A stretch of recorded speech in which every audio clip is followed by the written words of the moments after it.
Ni mu gihe idamange irya Mugwiza Yvonne yajyaga gufatwa, ubwe yafashe icupa azamura ukuboko amanurira mu mutwe w'umwe mu bapolisi bari kumwe n'inzego z'ubugenzacyaha mu Rwanda RIB.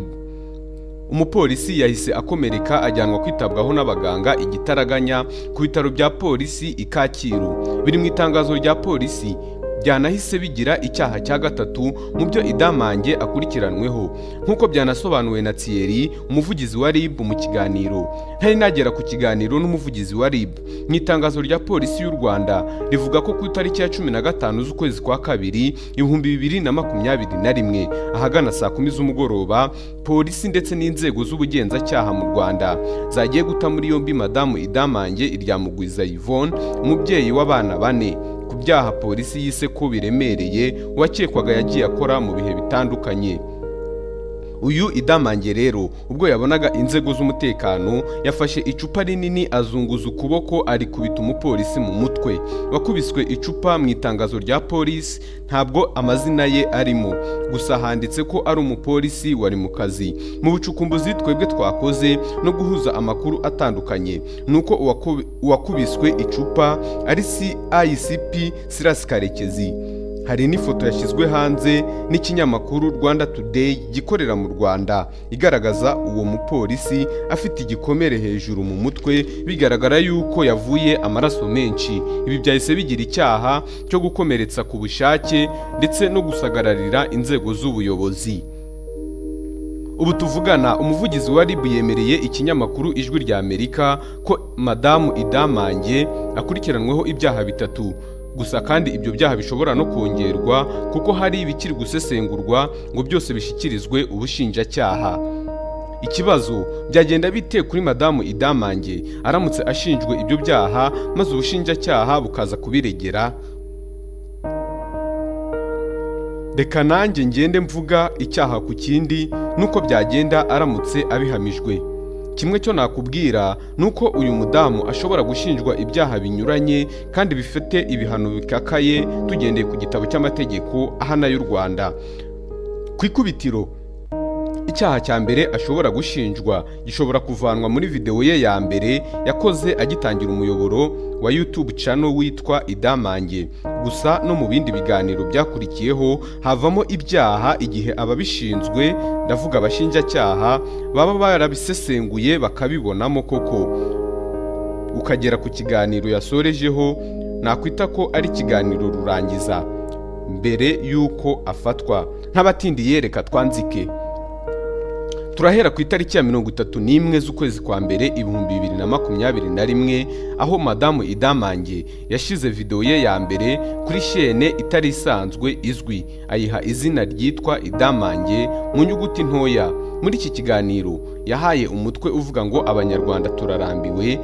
Akigikora yabanje kwibwira abantu, abasobanurira uwo ari we ndetse n'aho atuye na kontakte ze zirimo na telefone.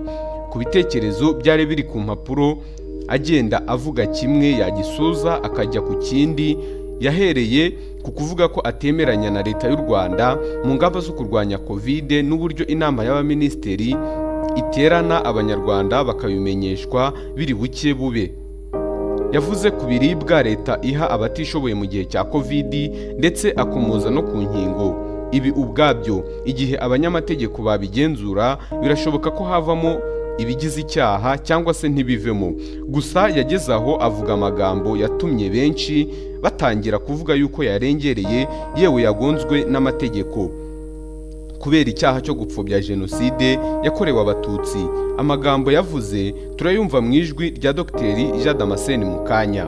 CNLG, Komisiyo y'Igihugu yo kurwanya jenoside, yahise ishyira hanze itangazo rigenewe Abanyarwanda bose muri rusange ryibutsa buri wese kwirinda imvugo zigoreka amateka, izakurura urwangano, gupfobya jenoside ndetse n'ibindi. Uru rwandiko rwakwijwe henshi ku mbuga nkoranyambaga. Ni urwandiko rwari rwashyizweho umukono n'umunyamabanga wa CNLG Dr. Bizimana. Abenshi rero bakimara kubona ibijyanye n'uru rwandiko bihutiye kuvuga ko Idamange ari mu b'imbere batumye uru rwandiko rwandikwa n'uyu Dogiteri Bizimana. Ijwi rya Amerika ryihutiye guhamagara Dogiteri Bizimana bamubaza iby'uru rwandiko, maze nawe abasubiza ari mu Rwanda avugana n'abari i Washington ku murongo wa telefone. Uru rwandiko rusohotse inyuma y'ibyavuzwe n'uriya umubyeyi Damange rya Mugwiza Yvonne, niwe rureba ko muvuga ko hari abantu ku giti cyabo nabo bashyira ibyo batekereza kuri za YouTube? Nabo biramureba ariko si wenyine. Mu kanya mbahaye ingero zimwe na zimwe. Hari ibiganiro bitandukanye byanyuze kuri YouTube ku mashini atandukanye, hari inyandiko abantu bandika, ariko hari n'ibyavuzwe n'uyu mugore Damange. Mfata urugero rufatika rwose rugaragara rwerekana uburemere bw'ipfobya biri mu magambo ye, nubwo iri tangazo atari bigeneye mbisubiremo, nkaho avuga ko corona virus ari iturufu igihugu gikoresha, nk'uko jenoside yakorewe abatutsi ari iturufu.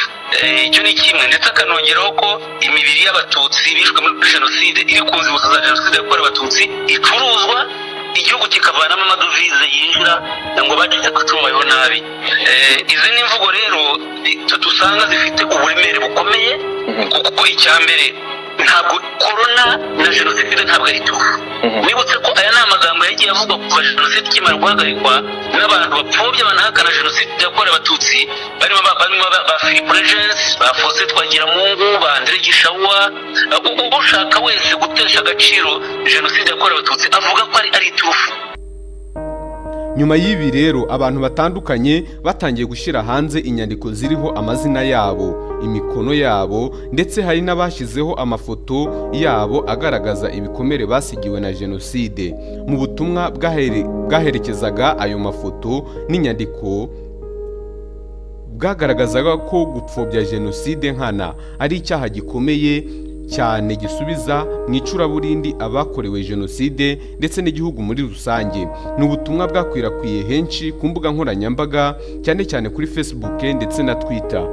Nubwo Idamange akenshi yumvikanye avuga ko nawe yarokotse jenoside yakorewe abatutsi, Dogiteri Bizimana yavuze ko bitamukuraho icyaha cyo kuyipfobya, kandi ko icyaha ari gatozi. Yasubizaga abi Washington: icyaha ntawe gihuriye na sata umuntu afite. Icyaha ni igikorwa icyo ari cyo cyose kibujijwe n'amategeko. Igikorwa cyo gupfobya no guhakana jenoside yakorewe abatutsi, kuyitesha agaciro, kugabanya uburemere bwayo, koroshya uburyo yakozwemo, kugaragaza imibare itariyo, gushinyagura, ibyo byose uwagikora uwo ari we wese kiba ari icyaha.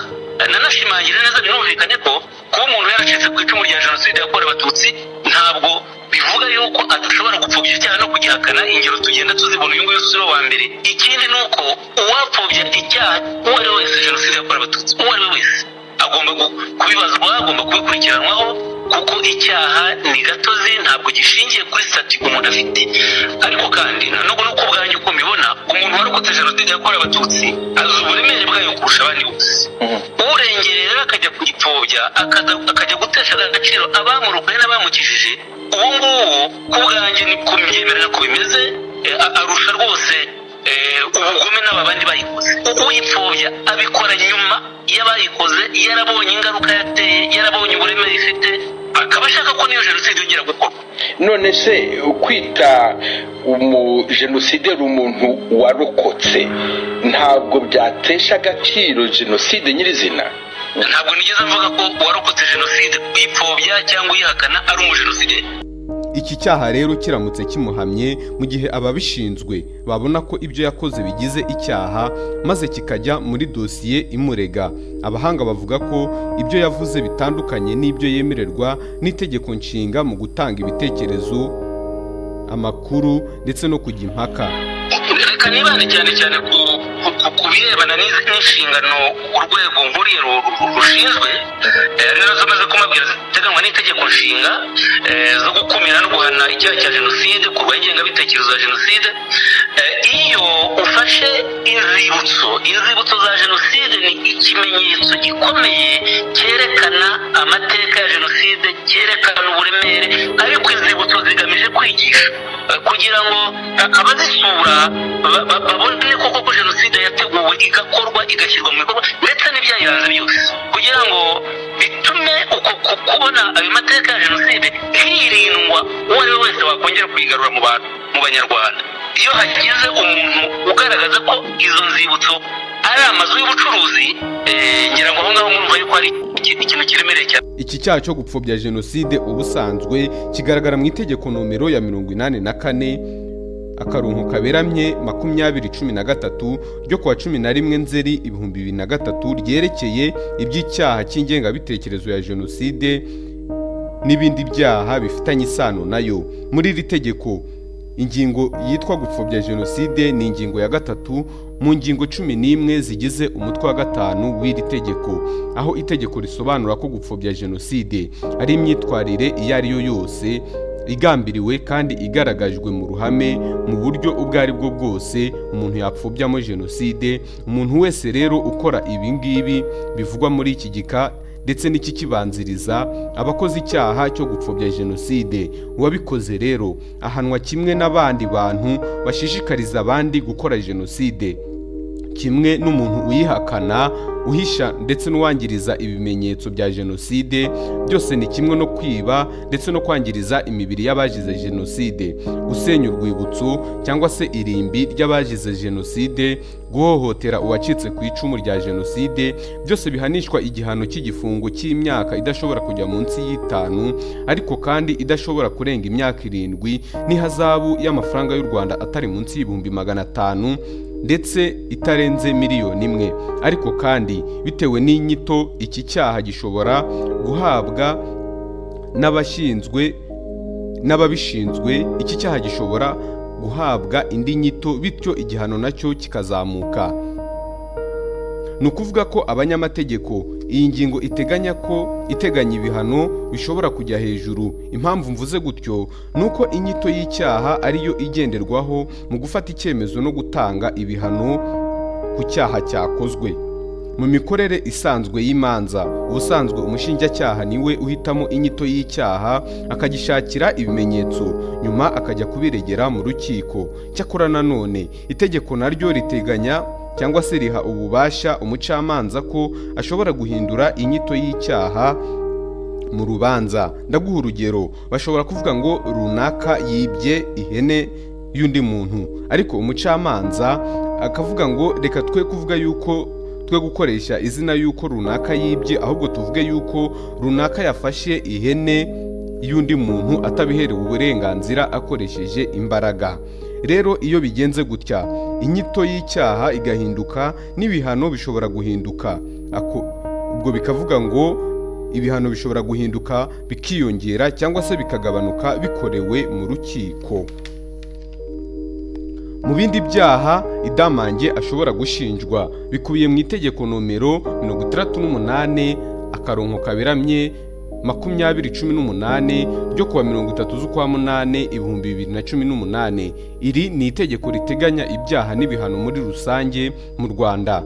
Nk'uko umunyeshuri navuganye nawe uri kuminuza mu bijyanye n'amategeko mu gihugu cya Finland yabimbwiye, Bwana Itegereje Jean Dorape, wambwiye ko idamange ashobora gukurikiranwaho ibyaha byinshi. Bwana Itegereje twaganiye dukoresheje WhatsApp, ari muri University of Helsinki muri Finland. Muri ibyo byaha bindi rero hari nko guteza imvururu cyangwa se imidugararo muri rubanda. Ibi ni ingingo ya 204 byitwa ubundi incitation mu rurimi rw'igifaransa. Uwo gihamye amategeko ateganya yuko yafungwa hagati y'imyaka 10 cyangwa se 15. Mu magambo ya idamange hari aho yumvikanye avuga yuko ahamagarira abaturage bose kuzana Bibiliya ndetse n'ibitabo by'indirimbo bakazinduka. We yavugaga ko bazinduka ku tariki ya 16 z'ukwa 2 2021 saa 3 za mu gitondo, ngo bagakwira imihanda bagasatira n'ingoro y'umukuru w'igihugu. Rero abanyamategeko bashobora gusanga ibingibi bigize icyaha cyo guteza imvururu n'imyigaragambyo n'imidugararo ndetse no kwigomeka ku butegetsi.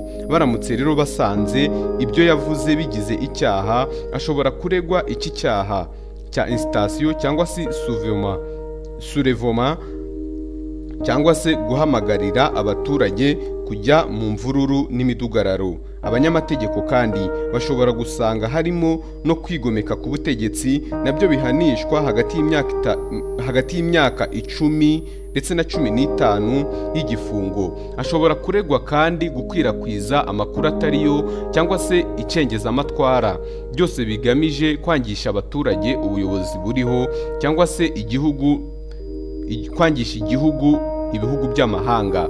Kuri iki cyaha abanyamategeko bashobora gushingira ku magambo atandukanye, nk'urugero nk'aho IDAMANGE yavuze ko leta y'u Rwanda yagiye yica abantu batandukanye mu bihe bitandukanye. Abanyamategeko baramutse babisesenguye neza bagasanga ibyavuzwe bigize icyaha, birashoboka ko iki cyaha nacyo cyaza muri dosiye irega IDAMANGE. Mu ngingo y'194 mu gitabo cy'amategeko ahana y'u Rwanda iragira iti umuntu wese ukwirakwiza amakuru atariyo agamije kwangisha ubutegetsi abaturage cyangwa se kwangisha ubutegetsi ibihugu by'amahanga abakoze icyaha iyo ari mu gihe cy'intambara ubundi ahanishwa igihano cya burundu ni ku itegeko ryo mu Rwanda ribivuga. Ariko iyo ari mu gihe kitari cy'intambara cyangwa se mu gihe cy'amahoro ashobora guhanishwa igihano cy'imyaka 5 ariko kitarenze imyaka 7 y'uburoko. Ikindi IDAMANGE ashobora gukurikiranwaho nugukurura amacakubiri muri rubanda. Ndabibutsa ko ibi byaha byose ndi kugenda mvuga ari by'abanyamategeko bari kugenda basesengura bagatekereza ko byashyirwa muri dosiye irega IDAMANGE, gusa ntabwo byari byaba. Ntihagire utekereza ko IDAMANGE yarangije kubishinjwa, oya rwose, ahubwo ni ugutegereza ibizava mu bushinjacyaha. Abakora amaperereza nibo bazi uko bazabikora cyangwa se abakora amaperereza nibo bazi uko babikora, nta nubwo twebwe bitureba. Gusa ukurikije amagambo yagiye atangazwa na IDAMANGE, hari nk'aho yavuze ko hari abaturage bamwe bafashwe neza na leta y'u Rwanda, abandi bakaba bafashwe nabi. Aho rero ashobora guhanwa n'ingingo y'164 ihana umuntu wese ushobora gucamo abanyarwanda ibice cyangwa se gukurura amacakubiri no kuyakwirakwiza. Muri iyi ngingo uwakoze iki cyaha ahanishwa imyaka itari munsi y'5 ariko idashobora kurenga imyaka 7 n'ihazabu ya miliyoni y'amafaranga y'u Rwanda atarenze miliyoni ariko kandi atari munsi y'ibihumbi 500. Mu gusoza, ntitwakwirengagiza yuko ibi byose byakorewe kuri murandasi cyangwa se byakozwe hifashishijwe ikoranabuhanga. Birashoboka rero ko yakurikiranwaho n'icyaha kijyanye n'ibyaha bikorerwa kuri murandasi bikoreshejwe ikoranabuhanga bizwi nka cyber crimes. Ubusanzwe ingingo ya 38 y'itegeko nshinga ya Repubulika y'u Rwanda ubundi itanga uburenganzira ku muntu uwo ari we wese n'umuturage uwo ari we wese, buvuga yuko afite uburenganzira bwo gutanga ibitekerezo no kwisanzura mu gutanga amakuru. Ariko hari icyitonderwa, itegeko rivuga ko uburenganzira butagomba kubangamira umudendezo w'undi muntu cyangwa se umudendezo wa rubanda. Mu kiganiro umuvugizi wa RIB yahaye Ijwi rya Amerika yavuze ko ubu IDAMANGE akurikiranweho ibyaha 3 ariko ibindi bikiri gusesengurwa, idosiye ikazashyikirizwa ubushinjacyaha mu minsi 5. IDAMANGE ryamugwiza akurikiranweho ibyaha 3 ari byo guteza imvururu cyangwa imidugararo muri rubanda, gukubita cyangwa kugirira urugomo abayobozi mu nzego za leta, kwigomeka ku buyobozi. Ibyo nibyo byaha 3 akurikiranwaho. None yafatiwe he, yafashwa ate, byagenze gute, byateguwe bite? Yafatiwe aho atuye mu karere ka Gasabo mu murenge wa Kimironko mu mpera z'ukwezi kwa mbere kuri mwaka. IDAMANGE yagiye agaragaza imyitwarire ivanzemo politike, ibikorwa bimwe bigize ibyaha ndetse n'ibikorwa bimwe na bimwe bigaragaza ko ashobora kuba afite uburwayi bwo mu mutwe. Ibyo bikorwa byatumye inzego zishinzwe kubahiriza amategeko zitangira gukora iperereza kuri ibyo bikorwa. Ejo rero mu masaha y'umugoroba, nyuma y'aho yari amaze gushyira video hanze ashishikariza abantu guteza imvururu n'imidugararo, bimaze kugaragara ko ibyo bikorwa bigize icyaha, RIB ifatanyije na polisi y'igihugu yafunze IDAMANGE imukurikiranyeho ibyo byaha navuze hejuru. Mu itangazo ryashyizwe ahagaragara muravuga ko yarwanyije abagenzacyaha, mutubwire muri make byagenze bite? Ejo ubwo RIB na polisi bari mu kazi k'iperereza kuri ibyo byaha, IDAMANGE yakubise icupa umupolisi aramukomeretsa ndetse no kwigomeka ku buyobozi, aho yagaragaje kunanirana bya kiboko, aribyo mu rurimi rw'icyongereza use of violence and resisting to unlawful arrest. Ariko se mujya kumufata mwabiteguye, mwari muzi neza ko mugiye gufata umubyeyi ufite abana kandi ko nabo bashobora kuba bari mu rugo? Nibyo, kuko ibyo byose twari twabiteguye kandi twari twateguye ko ibyo bikorwa bikorwa neza hubahirijwe uburenganzira bwa kiremwamuntu ndetse n'uburenganzira bwe. Ibi byose twavuze haruguru birashoboka ko byahabana n'ibyo abanyamategeko ba leta bazabona kuri dosiye ya IDAMANGE kubera ubuhanga buhambaye mu kugenzura ibyaha ndetse no kubigenza. Mugire ibihe byiza.